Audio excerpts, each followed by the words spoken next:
Good morning, welcome to our intellectual quality और learning platform. तो हम अपने डेली करंट अफेयर सीरीज की ओर आगे बढ़ते हैं। उससे पहले कुछ मोटिवेशनल कोट्स के बारे में जानेंगे। पंखों को खोल, जमाना सिर्फ उड़ान देखता है। इसलिए आप जितनी तैयारी कर रहे हैं, जितना प्रयास कर रहे हैं, और प्रयास करिए ताकि सफलता इसी वर्ष मिल जाए। सिलेक्शन चाहिए नहीं, सिलेक्शन चाहिए ही चाहिए। तो इसलिए आप सभी लोग निरंतर प्रयास करते रहे, सफलता एक दिन अवश्य मिलेगी। तो इसी के साथ हम अपने डेली करंट अफेयर सीरीज की ओर आगे बढ़ते हैं। उससे पहले आप सभी लोग टेलीग्राम ग्रुप पर जुड़ जाइएगा। यहाँ पे आपको सारे पीडीएफ प्रोवाइड होंगे हमारे यूट्यूब सेशंस के। तो चलिए 30 अप्रैल 2024 के सारे करंट अफेयर्स को डिटेल में कवर करेंगे, तो वीडियो के अंत तक बने रहिएगा। क्वेश्चन नंबर 1, हाल ही में भारतीय बीमा नियामक एवं विकास प्राधिकरण का बीमा मंथन कहां आयोजित किया गया? तो राइट आंसर होगा हैदराबाद। हैदराबाद में हाल ही में insurance regulatory and development authority of India का बीमा मंथन ऑर्गेनाइज किया गया हैदराबाद में। तो जानते हैं इसके डिटेल पॉइंट्स की ओर। भारतीय बीमा नियामक और विकास प्राधिकरण, जिसे हम लोग insurance regulatory development authority of India IRDAI कहते हैं, ये 25 और 26 अप्रैल 2024 को हैदराबाद तेलंगाना में बीमा मंथन के छठे संस्करण का आयोजन किया गया। बीमा मंथन बीमा क्षेत्र से संबंधित मुद्दों पर चर्चा करने के लिए भारत में कार्यरत बीमा कंपनियों के शीर्ष नेतृत्व के साथ insurance regulatory development authority of India की एक आवधिक बैठक है। तो सबसे इंटरेस्टिंग फैक्ट्स याद रखनी होगी अगर एग्जाम पॉइंट ऑफ व्यू से देखा जाए कि IRDAI की बैठक, जिसका नाम दिया गया भीमा मंथन, कहाँ पे किया गया? तो हैदराबाद के तेलंगाना में इसकी बैठक की गई। इसी के दौरान IRDAI के अध्यक्ष देवाशीष पांडा और नियामक संस्था के अन्य सदस्यों ने बीमा मंथन में भाग लिया। इसमें सामान्य बीमा, जीवन बीमा और स्टैंड अलोन स्वास्थ्य बीमा कंपनियों के मुख्य कार्यकारी अधिकारियों ने भी भाग लिया। तो ये सारे फैक्टर्स को याद रखने होंगे कि किस तरीके से insurance regulatory and development of authority of India के बीमा मंथन बीमा क्षेत्र से संबंधित मुद्दों पर चर्चा करने के लिए हैदराबाद के तेलंगाना में इसका आयोजन किया गया। तो जानते हैं insurance regulatory and development authority of India के बारे में। इसकी स्थापना भारत सरकार द्वारा RN की अनुशंसा पर की गई थी। बीमा क्षेत्र सुधार पर मल्होत्रा समिति की स्थापना 1993 में भारत सरकार द्वारा की गई थी।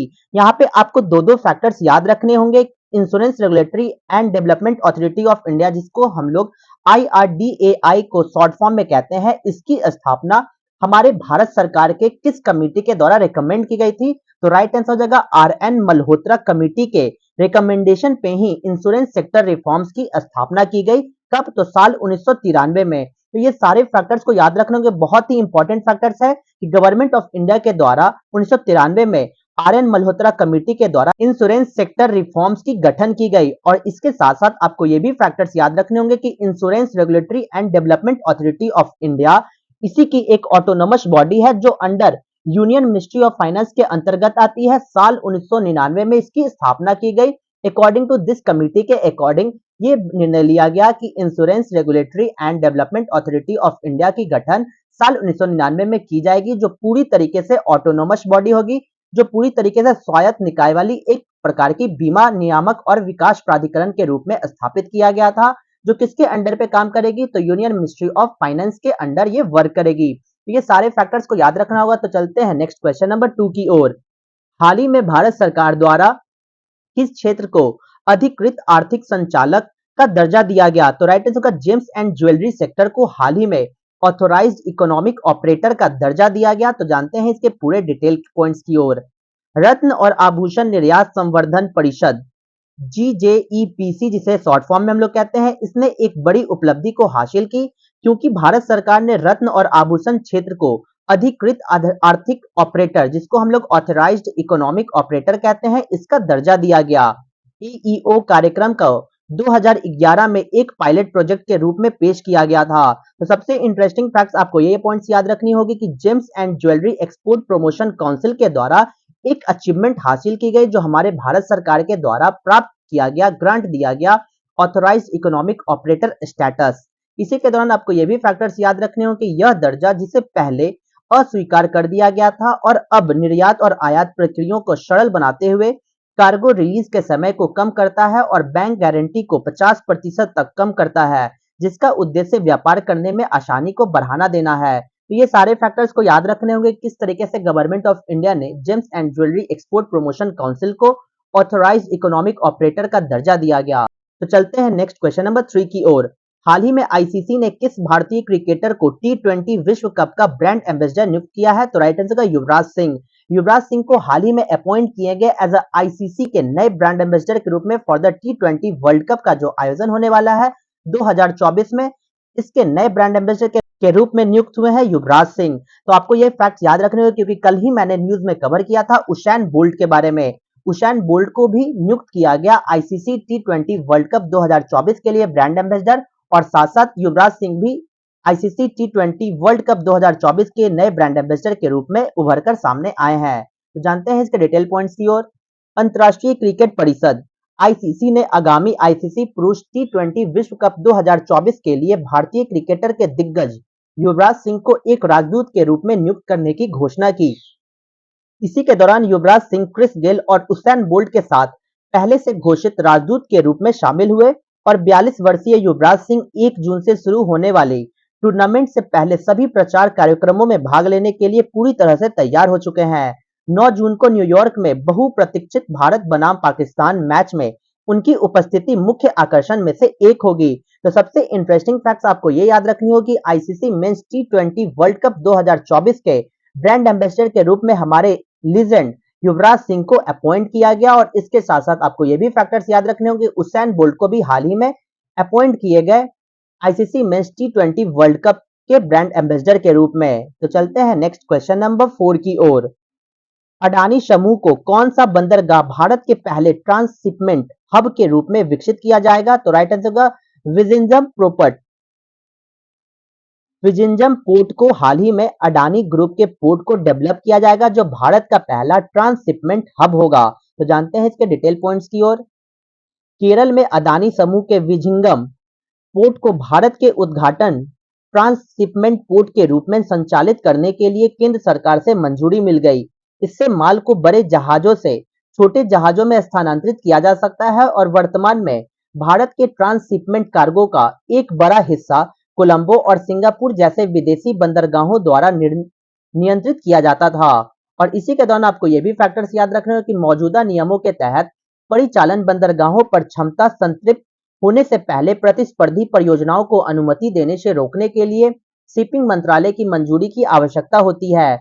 Adani ports and special economic zone limited ने 2015 में विजिंजम ट्रांसशिपमेंट प्रोजेक्ट शुरू किया था, और जिसे 2019 तक पूरा करने की योजना बनाई थी। हालांकि अब चालू वित्तीय वर्ष के भीतर परिचालन शुरू होने की उम्मीद को दर्शाया जा रहा है। तो ये सारे फैक्टर्स याद रखने हो कि अदानी ग्रुप के विजिंजम पोर्ट को जो केरला में लोकेटेड है, इसको हाल ही में अप्रूवल दे दिया गया सेंट्रल गवर्नमेंट के द्वारा, ताकि वो ऑपरेट कर सके इंडिया का इनऑग्रल ट्रांसशिपमेंट पोर्ट को। ताकि वो क्या होगा कि ट्रांसफर किया जाएगा लार्ज शिप से छोटे शिप में, जो भी छोटे छोटे सामान आते हैं उसको बड़े जहाज से छोटे जहाज में ट्रांसफर करने के लिए विजिंजम पोर्ट को डेवलप किया गया जो अडानी ग्रुप का पोर्ट है। तो ये फैक्टर्स को याद रखना होगा। तो चलते हैं नेक्स्ट क्वेश्चन नंबर 5 की ओर। हाल ही में भारतीय और रूसी कंपनियों को इस देश में स्थित मटाला हवाई अड्डे का संयुक्त प्रबंधन मिला है? तो राइट आंसर का श्रीलंका। श्रीलंका को हाल ही में इंडिया और रशियन कंपनीज के द्वारा एक ज्वाइंट मैनेजमेंट ऑफ मटाला एयरपोर्ट दिया गया जो श्रीलंका में लोकेटेड है। तो जानते हैं इसके पीछे की वजह। एक भारतीय firm Shaurya aeronautics private limited और एक रूसी airports of regions management company को संयुक्त रूप से श्रीलंका के मटाला राजपक्षे अंतर्राष्ट्रीय हवाई अड्डे के प्रबंधन की जिम्मेदारी को सौंपी है, और इसी के दौरान बंदरगाह जहाजरानी और विमानन मंत्री नीमल सिरपाला डी सिल्वा द्वारा कैबिनेट को सौंपा गए प्रस्ताव के अनुसार चयनित भारतीय और रूसी कंपनियां 30 वर्षों की अवधि के लिए हवाई अड्डे का प्रबंधन करेगी। इसके साथ साथ यह भी निर्णय लिया गया कि श्रीलंका के मंत्रियों की कैबिनेट द्वारा नियुक्ति वार्ता समिति की सिफारिशों के अनुरूप विमानन प्रबंधन में अंतर्राष्ट्रीय सहयोग की दिशा में एक महत्वपूर्ण कदम को उठाना है। श्रीलंका के मंत्रियों की कैबिनेट ने द्वीप की दक्षिणी क्षेत्र में हवाई अड्डे के लिए प्रबंधन जिम्मेदारियों के हस्तांतरण को मंजूरी भी दे दी है। तो ये सारे फैक्टर्स को याद रखना होगा किस तरीके से भारत और रशिया मिलकर श्रीलंका में मटाला राजपक्षा इंटरनेशनल एयरपोर्ट को डेवलप करेगा, और इसके साथ साथ इसका मैनेजमेंट भी किया जाएगा जो हमारे भारत और रशियन एयरपोर्ट के द्वारा इसे मैनेज किया जाएगा। तो ये सारे फैक्टर्स को याद रखकर चलना होगा। तो चलते हैं नेक्स्ट क्वेश्चन नंबर 6 की ओर। हाल ही में समलैंगिक संबंधों को अपराध मानने वाला कानून किसने पारित किया है? तो राइट आंसर होगा इराक। इराक कंट्री के द्वारा हाल ही में पास किया गया अ लॉ क्रिमिनलाइजिंग होमोसेक्सुअल रिलेशंस। समलैंगिक संबंधों को अपराध मानने वाला कानून पारित किया गया इराक के द्वारा। तो जानते हैं इसके डिटेल पॉइंट्स की ओर। इराक की संसद ने 27 अप्रैल 2024 को समलैंगिक संबंधों को अपराध घोषित करने वाला एक कानून को पारित किया और यह कानून में समलैंगिक संबंधों पर प्रतिबंध लगाता है और समलैंगिकता या वेश्यावृत्ति को बढ़ावा देने वाले किसी भी व्यक्ति के लिए अधिकतम 15 साल की जेल की सजा का प्रावधान दिया गया। तो सबसे इंटरेस्टिंग फैक्ट्स याद रखने होंगे कि होमोसेक्सुअल रिलेशंस को क्रिमिनलाइज घोषित करने वाला इराक कंट्री बना है, जो पूरी तरीके से अपने संसद में पारित किया कि जो भी लोग होमोसेक्सुअल रिलेशनशिप को बढ़ावा देंगे उस पे क्रिमिनलाइज का केस लगाया जाएगा और इस तरीके से उनको 15 साल की जेल की सजा का प्रावधान भी दिया गया इराक कंट्री के द्वारा। इसी के दौरान आपको ये भी फैक्टर्स याद रखने होंगे कि 1988 की बात है जब वेश्यावृत्ति विरोधी कानून में संशोधन के तहत ट्रांसजेंडर लोगों को 3 साल जेल की सजा सुनाई जाएगी। इसमें उन पुरुषों के लिए 1 से 3 साल की सजा निर्धारित की गई है जो जानबूझकर महिलाओं की तरह व्यवहार करते हैं और पिछले मसौदे में समलैंगिक संबंधों के लिए मृत्यु दंड का प्रस्ताव भी किया गया था, जिसे प्रचारकों ने खतरनाक भी कहा था। तो ये सारे फैक्टर्स को याद रखने होंगे कि ट्रांसजेंडर को बढ़ावा देने के लिए, इसको रोकने के लिए कि कुछ लोग ऐसे होते हैं कि जो पुरुष होते हुए भी महिलाओं का रूप धारण करते हैं, महिलाओं की तरह व्यवहार करते हैं, उसी को रोकने के लिए इराक कंट्री ने हाल ही में अपने तरह क्रिमिनलाइज होमोसेक्सुअल्स को पारित किया गया है, जो पूरी तरीके से क्रिमिनलाइज ठहराया जाएगा। तो चलते हैं नेक्स्ट क्वेश्चन नंबर 7 की ओर। यूएनसीटैड रिपोर्ट के अनुसार वर्ष 2023 में भारत को सेवा क्षेत्र के निर्यात में वैश्विक स्तर पर कौन सा स्थान प्राप्त हुआ है? तो राइट आंसर हो जाएगा सेवेंथ पोजीशंस मिले हैं अकॉर्डिंग टू अनसीटैड रिपोर्ट के अनुसार वर्ष 2023 में भारत को सेवा क्षेत्र के निर्यात में वैश्विक स्तर पर कौन सा स्थान प्राप्त हुआ है? तो राइट आंसर हो जाएगा 7 पोजीशंस मिले हैं। तो जानते हैं इसके डिटेल पॉइंट्स की ओर। संयुक्त राष्ट्र व्यापार और विकास अनसीटैड की हालिया रिपोर्ट के अनुसार मौजूदा वैश्विक अनिश्चितताओं के बावजूद कैलेंडर वर्ष 2023 में भारतीय सेवा क्षेत्र का निर्यात 11.4% से बढ़ाकर $345 बिलियन कर दिया गया है। और इसी के दौरान आपको ये भी फैक्टर्स याद रखने होंगे कि भारत के विकास को गति देने वाले प्रमुख क्षेत्रों में यात्रा, परिवहन, चिकित्सा और आतिथ्य सेवाएं शामिल है। हालांकि 2023 में चीनी सेवा निर्यात 10.1% से घटकर $381 बिलियन होने का अनुमान लगाया जा रहा है। भारत दुनिया में सेवाओं का 7वां सबसे बड़ा निर्यातक बन चुका है और इसी के दौरान यह विकासशील देश में चीन के बाद दूसरा सबसे बड़ा देश बन चुके हैं। भारत सरकार के आंकड़ों के अनुसार वित्तीय वर्ष 2023-24 के लिए सेवा निर्यात 339.6 बिलियन रहा, जो कि साल दर साल 4.4% अधिक दर्शाया जा रहा है। तो ये फैक्टर्स याद रखने होंगे कि हाल ही में United nation trade and development, जिसको हम लोग शॉर्ट फॉर्म में यूएनसीटैड कहते हैं, इसी के द्वारा एक रिपोर्ट जारी की गई और इस रिपोर्ट के माध्यम से ये बताया गया कि हमारा Bharat 7th largest exporter of service पूरे विश्व में बन चुका है, जो 7वें पोजीशन में बन चुका है एक्सपोर्ट करने के मामले में और साल दर साल ये बढ़ता जा रहा है। तो ये सारे फैक्टर्स याद रखने होंगे। इसी के साथ चलते हैं नेक्स्ट क्वेश्चन नंबर 8 की ओर। वर्ष 2024 में G7 शिखर सम्मेलन किसकी अध्यक्षता में आयोजित किया जाएगा? तो राइट आंसर होगा इटली। इटली की अध्यक्षता में हाल ही में G7 समिट का आयोजन किया जाएगा, जो साल 2024 में इसके चेयरमैनशिप के रूप में वर्क कौन करेगा? तो इटली। तो जानते हैं कि इस इमेज को लगाने के पीछे की क्या वजह है। तो इटली की प्राइम मिनिस्टर हमारे भारत के प्राइम मिनिस्टर को इनवाइट किया है। तो जानते हैं इसके डिटेल पॉइंट्स की ओर। इटली के प्रधानमंत्री जॉर्जिया मेलोनी ने भारतीय प्रधानमंत्री नरेंद्र मोदी को 13 से 15 जून 2024 तक बोर्गो इग्नाजिया अपुलिया इटली में आयोजित होने वाले ग्रुप ऑफ 7 G7 आउटरीच सत्र में आमंत्रित किया है। इसी के दौरान आपको ये भी पॉइंट्स याद रखने होंगे कि वर्ष 2024 में G7 की कितनी अध्यक्षता होने वाली है? तो 15th इसकी अध्यक्षता होने वाली है G7 की, और इसकी अध्यक्षता 2024 में इटली के पास है। वर्ष 2023 के लिए G7 की अध्यक्षता जापान के पास थी, जबकि G7 राष्ट्र अध्यक्षों के और सरकार के प्रमुखों की पहली शिखर बैठक 1975 में फ्रांस के रैम्बोइलेट में आयोजित की गई थी। तो यहाँ पे आपको इंटरेस्टिंग फैक्ट्स याद रखनी होगी, क्योंकि अगर एग्जाम पॉइंट ऑफ व्यू से ये पूछा जाएगा कि हाल ही में G7 जो ग्रुप ऑफ कंट्रीज की मीटिंग होती है, इसका चेयरमैनशिप किसके अंडर में है? तो इटली के अंडर में है। और इसी के दौरान इटली की प्राइम मिनिस्टर जॉर्जिया मेलोनी ने जो हमारे भारत के प्राइम मिनिस्टर नरेंद्र मोदी को इनवाइट किया है, और इसके दौरान आपको ये भी पॉइंट याद रखने होंगे, ग्रुप ऑफ 7 कंट्री की मीटिंग कहां पे आयोजन की जाएगी, तो इटली के अपुलिया बोर्गो इग्नाजिया में इसकी आयोजन की जाएगी, जो 13 से लेकर 15 जून 2024 में इसकी आयोजन होगी।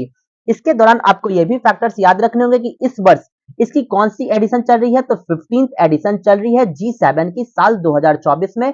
जो इस वर्ष कौन इसकी प्रेसिडेंसी को होल्ड करके रखा है, तो राइट आंसर होगा इटली। और अगर ये क्वेश्चन पूछा जाए कि साल 2023 में G7 की प्रेसिडेंसी कौन होस्ट कर रही है, कौन होस्ट की थी, तो राइट आंसर होगा जापान। जापान होस्ट की थी साल 2023 में G7 की प्रेसिडेंसी। इसके साथ आपको ये भी पॉइंट्स याद रखने होंगे कि G7 के राष्ट्र अध्यक्षों और सरकार के प्रमुख की सबसे पहली शिखर बैठक साल 1975 में वो भी फ्रांस के रैम बोलेटे में आयोजित किया गया था। इसी के दौरान ये भी पॉइंट्स याद रखना होगा कि पीएम मेलोनी ने पीएम मोदी को फोन किया और व्यक्तिगत रूप से निमंत्रण दिया। इटली ने नाजी कब्जे से देश की मुक्ति और फाशीवादी शासन के अंत का जश्न मनाने के लिए 25 अप्रैल को मुक्ति दिवस के रूप में मनाया भी था। तो जानते हैं इसके और भी डिटेल पॉइंट्स की ओर। इस साल 2003 की बात है जब G7 आउटरीच सत्र में भाग लेने का निमंत्रण पाने वाले पहले भारतीय प्रधानमंत्री हमारे अटल बिहारी वाजपेयी जी बने थे। उस समय फ्रांस G7 का मेजबान कर रहा था। तो यहाँ पे आपको बहुत सारे इंटरेस्टिंग फैक्ट्स मिलेंगे जो एग्जाम में डायरेक्ट देखने को मिल सकते हैं, तो इसको ज्यादा से ज्यादा हो सकेगा तो शेयर करिएगा। मैं यहाँ पे डिटेल में कवर कर रहा हूँ और आपको ये भी पॉइंट्स याद रखने होंगे कि साल 2003 की बात है जब हमारे भारत के प्रधानमंत्री अटल बिहारी वाजपेयी को पहली बार निमंत्रण दिया गया था G7 में भाग लेने के लिए। उस समय G7 का प्रेसिडेंसी कौन होस्ट कर रहा था, तो राइट आंसर होगा फ्रांस। फ्रांस होस्ट कर रहा था G7 की मेजबानी जो साल 2003 में। इसके दौरान आपको ये भी फैक्टर्स याद रखने होंगे कि 1997 में रूस के शामिल होने से यह G8 बन चुका था, और हालांकि बाद में 2014 में यूक्रेन के क्रीमिया क्षेत्र पर कब्जा करने के बाद रूस को समूह से बाहर कर दिया गया था। रूस के निष्कासन के बाद समूह का नाम बदलकर फिर से G7 कर दिया गया। तो ये सारे फैक्टर्स याद रखने होंगे कि पहले G7 था, फिर साल 1997 में रूस को शामिल कर लिया G8 में, फिर साल 2014 में इसको बाहर निकालकर फिर से G7 का नाम कर दिया गया। तो जानते हैं पूरी तरीके से G7 ग्रुप के डिटेल पॉइंट्स के बारे में। G7 7 सबसे अधिक औद्योगिकृत लोकतंत्रों का एक अनौपचारिक समूह है जिसका अपना कोई अस्थायी सचिवालय नहीं है। G7 का गठन साल 1973 में अरब देशों द्वारा कच्चे पेट्रोलियम तेलों में अचानक वृद्धि के कारण उत्पन्न संकट पर चर्चा के लिए फ्रांस की पहल पर किया गया था। तो सबसे इंटरेस्टिंग फैक्ट्स आपको यहाँ पर नोट्स कर कर चलना होगा कि सबसे पहला जब संकट आया था पेट्रोलियम तेलों में अचानक वृद्धि की वजह से, उसी का निवारण करने के लिए फ्रांस ने पहल किया और G7 का गठन किया साल 1973 में। प्रारंभ में समूह 6 सदस्यों जिसमें फ्रांस, संयुक्त राज्य America, United kingdom, Germany, Japan और इटली के साथ G6 के रूप में शुरू हुआ था। साल 1976 में यह G7 बन गया और कनाडा इसका 7वां सदस्य बन चुका है। 1997 में रूस के शामिल होने से यह G8 बन गया था, जिसे मैंने अभी हाल ही में कवर किया कि साल 2014 में यूक्रेन की क्रीमिया पे क्षेत्र पर अधिकार करने की वजह से इसे G7 से बाहर निकाल दिया गया और पहले जो G8 नाम था उसको फिर से G7 नाम कर दिया गया। तो यहाँ तक वीडियो को देखने के लिए बहुत ही धन्यवाद। हमारे डेली करंट अफेयर सीरीज के सारे क्वेश्चंस कवर होते हैं। तो यहाँ तक हमारे सारे डेली करंट अफेयर सीरीज के क्वेश्चंस कवर होते हैं। तो चलते हैं अपने रिवीजन बैच की ओर। 29 अप्रैल 2024 के सारे करंट अफेयर्स को रिवीजन मोड में कवर करेंगे। क्वेश्चन नंबर 1, हाल ही में इक्ष्वाकु काल के 3730 सिक्के तेलंगाना में खोजे गए। क्वेश्चन नंबर 2, हाल ही में भारतीय कुश्ती महासंघ के एथलीट आयोग के अध्यक्ष पद पर नरसिंह यादव को नियुक्त किया गया। क्वेश्चन नंबर 3, हाल ही में मृतक सुधीर कक्कड़ साइकोलॉजी से संबंधित रखते थे। Question number 4, Bavarian international tennis championship का युगल खिताब जीतने वाला पहला भारतीय यूकी भांबड़ी बने हैं। क्वेश्चन नंबर 5, हाल ही में विश्व बौद्धिक संपदा दिवस 2024 26 अप्रैल को मनाया जाता है। क्वेश्चन नंबर 6, फाइनेंशियल ईयर 2024 में भारत ने सबसे अधिक फार्मास्यूटिकल उत्पादों का निर्यात किसे किया है, तो राइट आंसर होगा यूनाइटेड स्टेट ऑफ अमेरिका को। क्वेश्चन नंबर 7, माउंट एयरबेस ज्वालामुखी जो हाल ही में सोने के विस्फोट के कारण चर्चा में था, अंटार्कटिका में लोकेटेड है। क्वेश्चन नंबर 8, हाल ही में 26वीं विश्व ऊर्जा कांग्रेस रोटरडम में आयोजित की गई। तो चलते हैं अपने क्वेश्चन ऑफ द डे की ओर। तो आज का हमारा क्वेश्चन क्या होगा? What do we call the process taking place at constant pressure? निरंतर दबाव पर होने वाली प्रक्रिया को हम क्या कहते हैं? Option A isochoric, option B isobaric, option C adiabatic या ऑप्शन डी आइसोथर्मल। तो आपको आंसर कमेंट बॉक्स में देना होगा। तो यहाँ तक वीडियो को देखने के लिए thank you so much guys. Video को ज्यादा से ज्यादा हो सके तो लाइक शेयर और सब्सक्राइब करें ताकि और भी कंटेंट आपके पास पहुंच जाए। जय हिंद, जय भारत दोस्तों।